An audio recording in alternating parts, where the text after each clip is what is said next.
Hi guys, welcome back to the shop and hello to any new viewers, and thank you for anybody who has sent in any comments or questions. Now today what we're going to look at is socket wrenches and sockets. They're sort of one of the first tool items which a lot of people buy, and if you haven't any familiarity with them, what we'll do is we'll look at what they're used for in, we'll call it section 1 of the video. Section 2 of the video then we'll be looking at the various handles, extensions, converters, other pieces of equipment then to actually hold sockets. Third section then we'll look at sockets themselves, the various length sizes, makeups, materials, etc, etc. The fourth section then what we'll do is we'll look at some of the sort of the pricing and the branding, and as part of that we'll also look at this here, which is a 65-piece socket set I picked up from a German discount supermarket for €40, which is about $50. And see how that sort of matches up with what we might need to start off with. So I'll try and move through this fairly quick, so away we go. Now the first question is, what is a socket or socket wrench set? Just to answer that properly, what we're going to look at is sort of the evolution of fastening tools. So here we have an M12 bolt, which is about ½ inch bolt, and it has a 19mm or 3/4 inch head on it. So traditionally what we would have used there is either an open end spanner or the box end, and these are interchangeably called spanners or wrenches. So that would have gone on there and you tighten it away then, fairly straightforward. As time progressed then and manufacturing of vehicles, especially in other equipment, became much more space conscious, what we found then is that these were getting into harder and harder places to reach. So the tools then to fasten them were sort of evolved into dealing with that, and what you would have found then is a sort of a spanner with a much deeper head on it, sometimes with a swiveling mechanism on it to mate up with that and tighten it or loosen it. So the next stage in the development of that then was to separate the socket section or the wrench section from the handle itself. And what we ended up then is what we call now sort of sockets and socket wrenches. And effectively what they are is a sort of a separation of the fastening side of the tool with the handle side of the tool. So that's all they are. Effectively speaking, these come in a range of sizes. Well, obviously the sockets do. For every available fastener that you have, there's going to be a corresponding socket to it. But the handles themselves come in a range of sizes which are fairly much industry standard at this stage. The smallest would be a 1/4 inch, and the way that's gauged is the width of the square drive head on the handle. So this one is 6.25mm, 1/4 inch. Next one's up would be a 3/8, which is 10mm. Size above that, ½ inch, 12.7mm. Above that would be 3/4 inch, which is 19mm, and then you do see inch handles and inch sockets as well. Not commonly in workshops. They're generally reserved for very heavy diesel mechanics and big plant and equipment repair shops.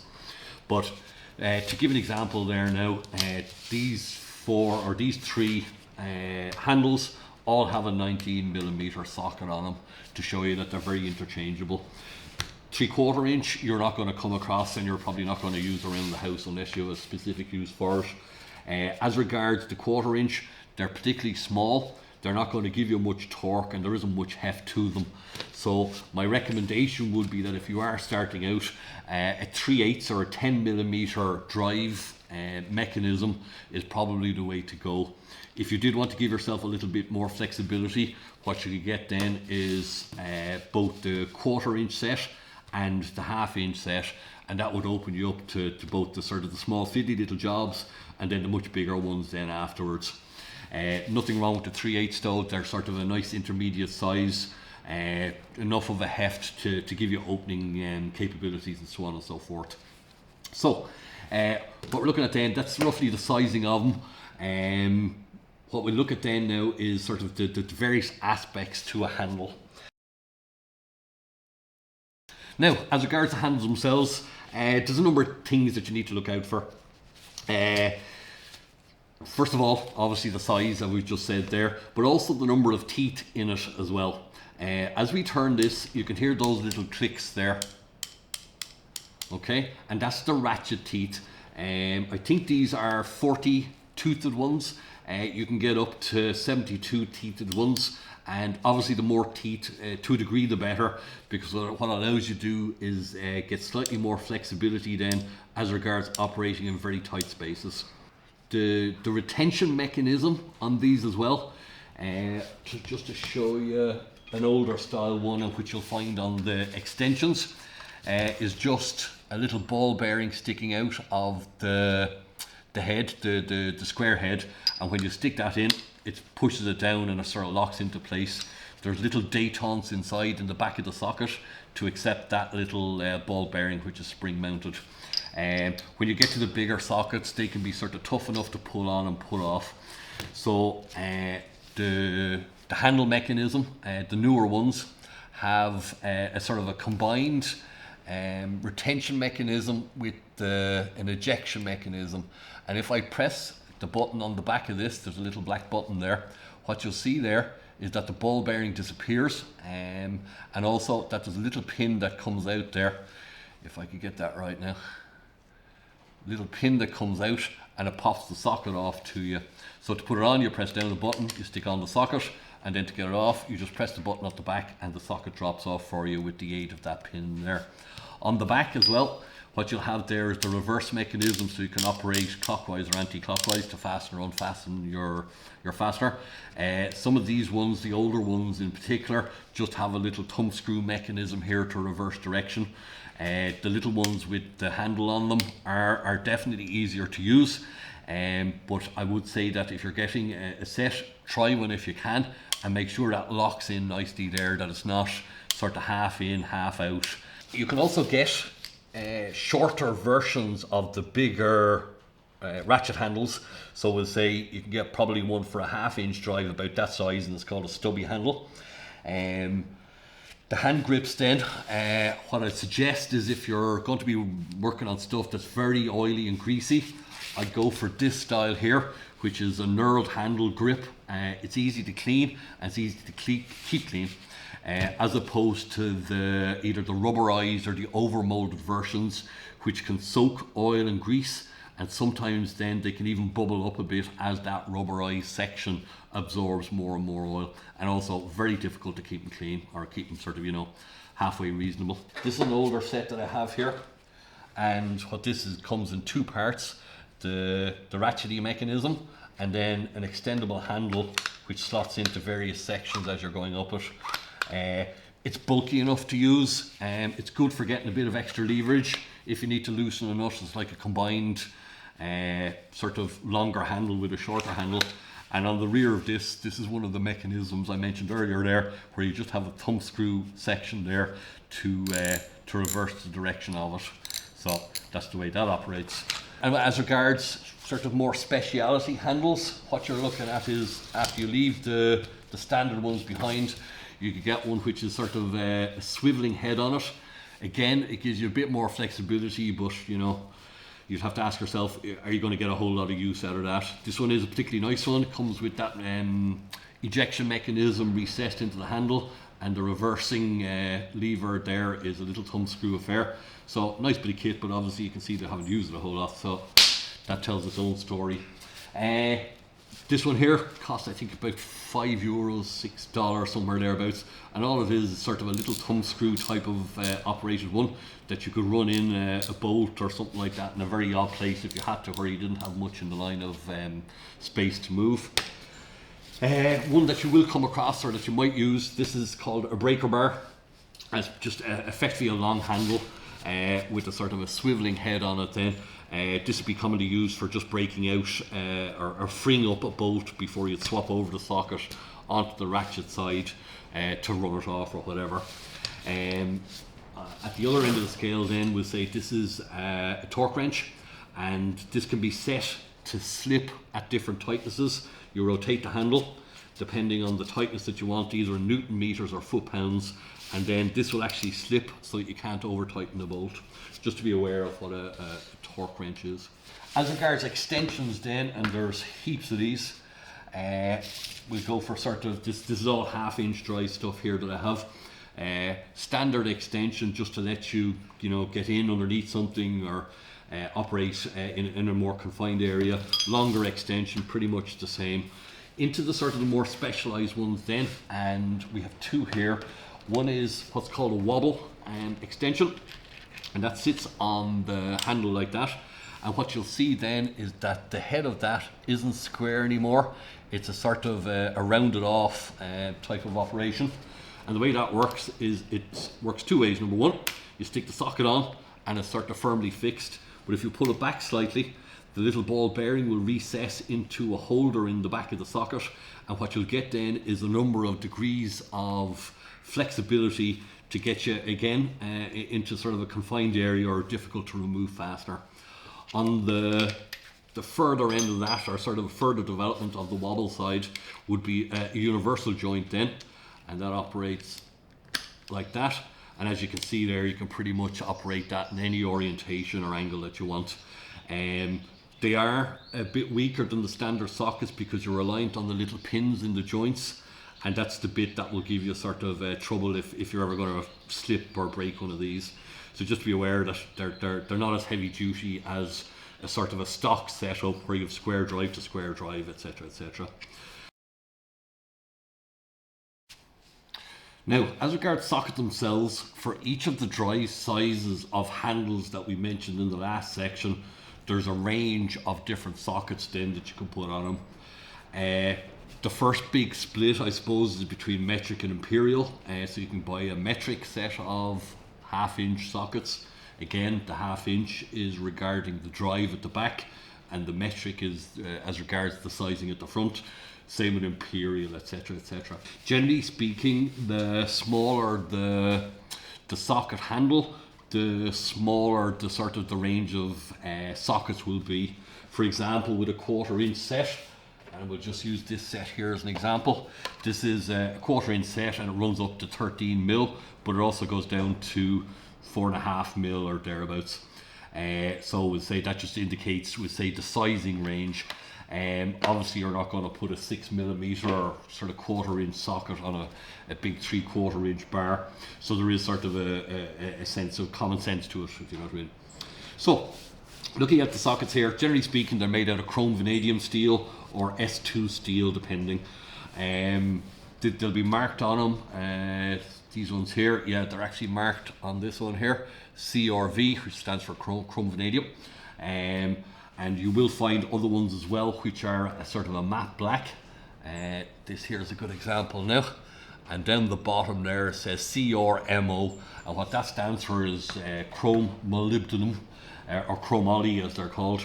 And they're a slightly softer metal, which is less prone to cracking or splintering when used under the power of impact tools. Now, it's very important to check the writing on the socket as opposed to just the colour. For example, you will actually often see chrome vanadium sockets painted matte black, but they are not impact sockets. They're just a chrome vanadium socket, which is black. And just because the socket is black then doesn't automatically mean that it's chromoly. So check the writing more than anything else. For each of the sockets then you'll come across a shallow and a deep. For example, there's two 19 mils, both half-inch drive. One is shallow and the other is a deep, for just getting into sort of less inaccessible holes, that type of thing. Inside the sockets as well, and an important point to note, is the actual makeup of the socket. If we take this 1/4 inch socket here now, you can see inside there in the socket itself that there's 6 points to it, or 6 sides. They mate up perfectly then with the hexagonal shape of the fastener that we have here, which is the one we used earlier. In the half-inch drive one, you can see a difference there, that there's actually 12 points inside in it. And we'll say that matches up, yes, but not as well as the 6 point. The 6 points have much more holding power, and there's plenty of videos done out there. I'll reference one down in the description below, done by the Torque Test channel, who tested 6 point sockets, 12 point sockets and spline drive.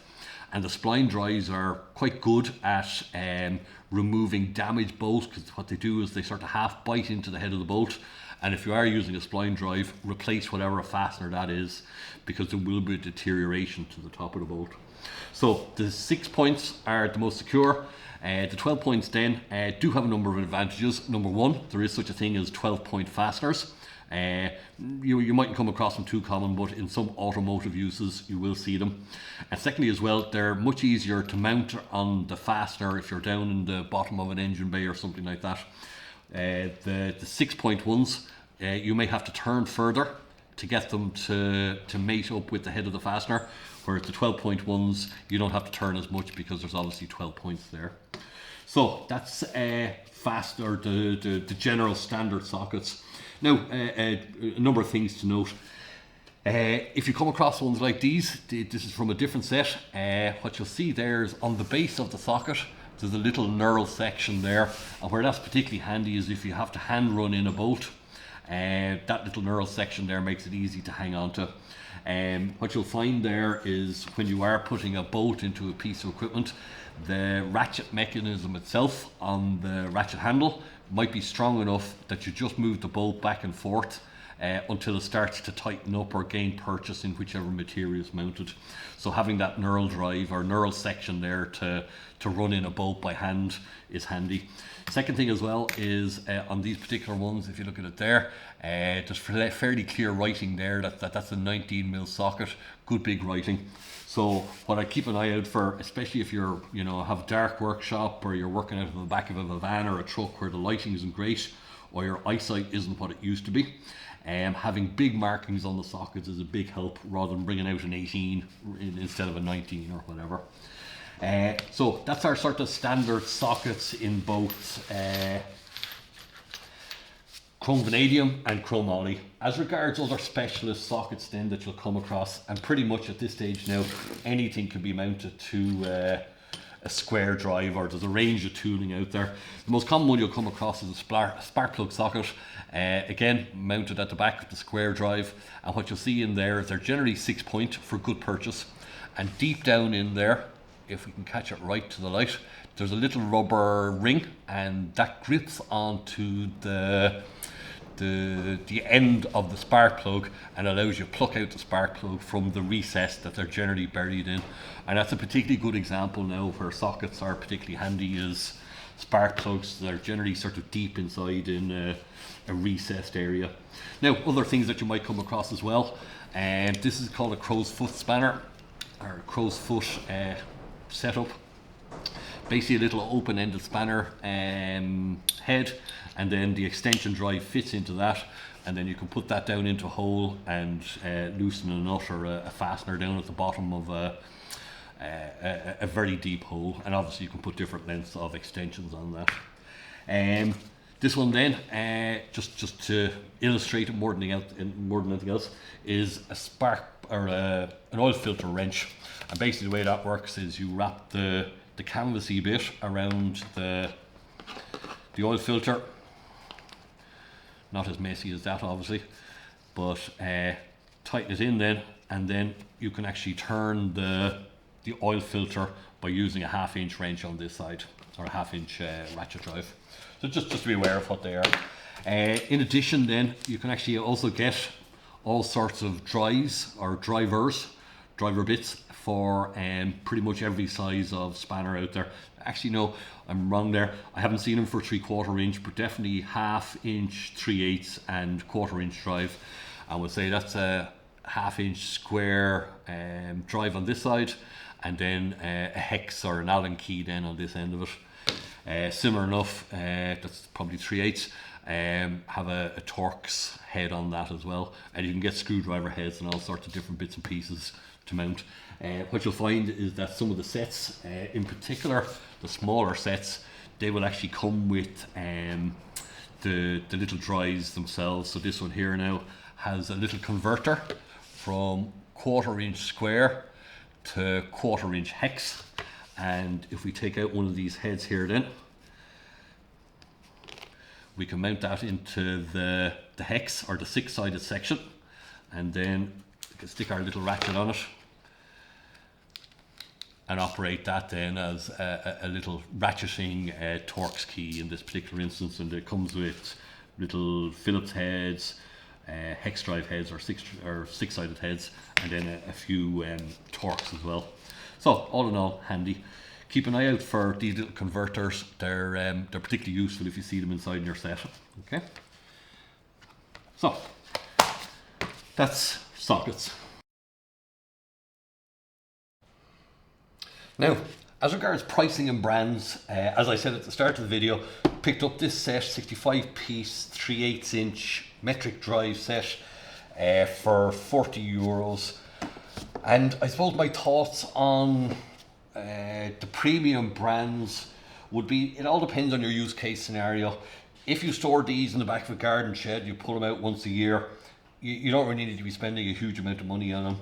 If you can sort of get a half decent set for small money, I think that sort of reward you better than paying big money for a set that's just going to sit there.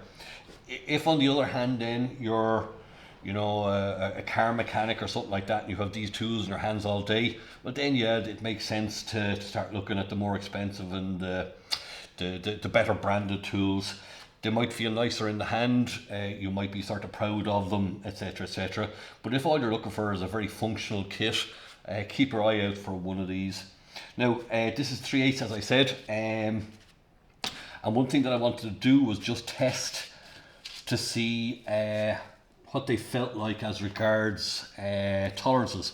So I have the 19mm here, and that's corresponding to my bolt. So if we put that in there, there's a bit of play, nothing huge. And if we take a Baco set, which is the sort of the mid-range brand, and we stick our bolt in there, we have slightly more play in there if anything. And then if we take a Teng Tools, which would be regarded as a premium brand, and stick that in there, I don't see a huge amount of difference between all three of the brands as regards the actual tolerances or anything like that. So, you know, from a user perspective, I'd say there's nothing wrong with getting a sort of a cheap set like this. If you do want to sort of upgrade your kit then at some point in life, you can always relegate this to the back of the Jeep or the truck or wherever. Nothing wrong with having a second set of sockets. Now, just running through these, just to see what's in here more than anything, and just have a look over it. Our standard sockets run from 6mm, which is nice and small, up to 24. 24 is sort of big enough. They're 6-point sockets, so they're sort of a better grip than the 12.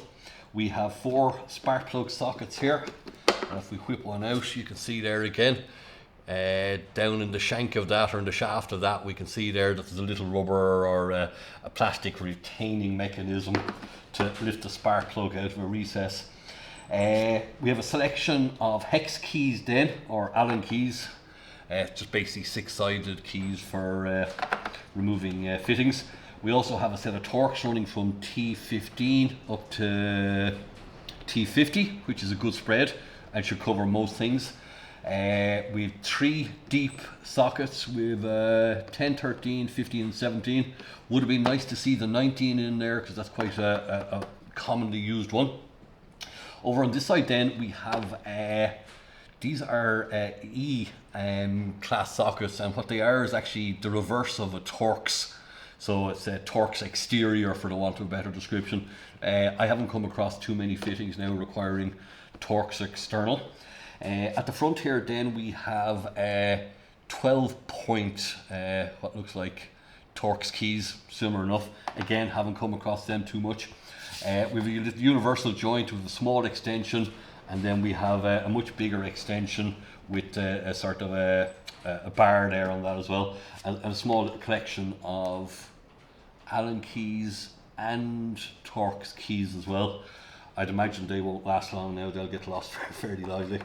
So, all in all, thoughts are 3/8 set. It gives you a good span of sizes in this particular one, 6 through to 24 as we said, with a good selection of other tooling there as well, a few spark plug sockets, etc, etc. So this is a good place to start. It's meaty enough that you can get a bit of torque on the handle of the ratchet spanner. Not too big then that it's going to cost you big money and sit around doing nothing. And then again, it's sort of small enough that you can get into small areas then again with it. So overall, what I'd say to anybody is 3/8, good place to start out. If you wanted to upgrade, you can always move into the 1/4 inch and the 1/2 inch then as a sort of a separate kit, so to speak. That would give you a lot of flexibility then as regards different tools for different jobs. The 1/2 inch is generally sort of a bit heavier, you can get a bit more torque on the ratchet handle. And we'll say the 1/2 inch ones generally run a bit bigger as well. So we'll say if we take this Baco set here, we better put that one back in there.